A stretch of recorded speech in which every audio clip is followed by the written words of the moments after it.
Hepinize merhaba arkadaşlar. Bugün Bandicam'dan nasıl video çekilir arkadaşlar, onu göstereceğim. Zaten aşağıda kaydet, durdur, F12, F12, görüntüyü yakala, F11 arkadaşlar.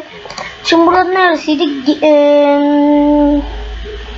Burası değil. Video ayarlarından. Buradan arkadaşlar bakın. Ana sayfaya yükledikten sonra ana sayfaya geliyorsunuz. Buradan video deyip buradan ayarlar diyorsunuz. Ve burada mesela arkadaşlar şurada ben şey diyeyim. Nerede o ana sayfada? Ana sayfada mı? Neredeydi? Fare imlem. Mesela arkadaşlar fare imlecini göster diyor mesela.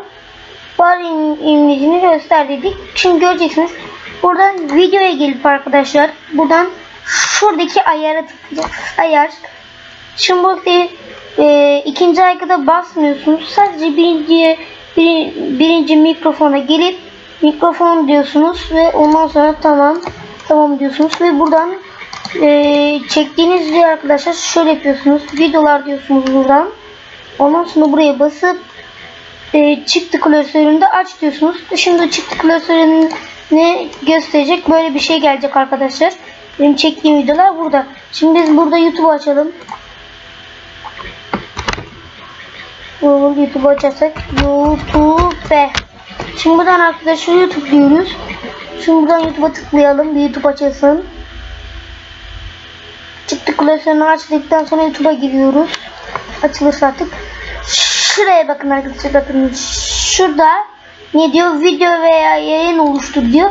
Burada yayını yap diye, canlı yayın yap demeyeceksiniz. Video yüklü diyeceksiniz. Sonra aşağıda küçülttüğünüz bu klasörü açıyorsunuz. Çekeceğiniz videoyu direkt buradan buraya sürüklüyorsunuz. Bakın isterseniz videoyu sürükleyip bırakabilirsiniz. Bıraktığınız zaman video yükleme beklemede. Mesela adını değiştiriyorsunuz. Adını ne koyalım? Zula'ya başlattım koyalım. Açıklamaya da isterseniz link koyabilirsiniz. Mesela bakın ben mesela buraya nasıl diyeyim? Şimdi şöyle ben buradan link alıp buradan arkadaşlar şöyle linki kopyalıyorsunuz. Sonra buraya gelip yapıştır diyorsunuz. Ondan sonra burada link oluyor. Oradan basarak gidebiliyorlar. Mesela şimdi yükleme bunu. İptal et. Ondan sonra yükleyebiliyorlar. Sadece sizin yapmanız gereken Bandicam'dan şuraya gelip videola sesli açmak istiyorsanız şuraya gelip şuraya mikrofon diyeceksiniz. Ondan sonra burayı kapatmayacaksınız. Sonra videolara geleceksiniz. Çektiğiniz videoya şöyle çıktı klasörünü aç. Şunu açtıktan sonra video çekeceksiniz. Ondan sonra burada çektiğiniz videoyu çıktı klasörünü aç diyeceksiniz. Buraya geleceksiniz. Buradaki videoyu yükleyerek buraya bırakacaksınız. Böyle açacak arkadaşlar. Şunları kapat. Şimdi böyle bekleyin. Sonra geri gelin. Zaten sayfa yükleyin şöyle.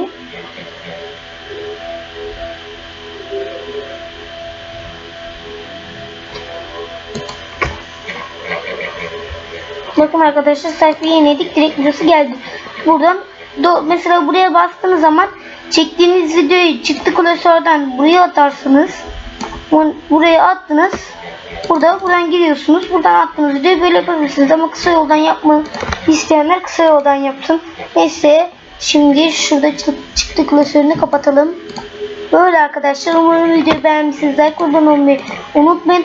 Daha fazla böyle daha fazla oyun gelmesini istiyorsanız da abone olmayı unutmayın. Bu emin olun ki birçok kişinin işine yarayacak bir şey. Görüşürüz. Bay bay. Şuraya basarak da zaten kapatıyorsunuz. F12'ye basarak da kaydı durdurabiliyorsunuz ve kayıt durduruldu. Görüşürüz arkadaşlar. Bay bay.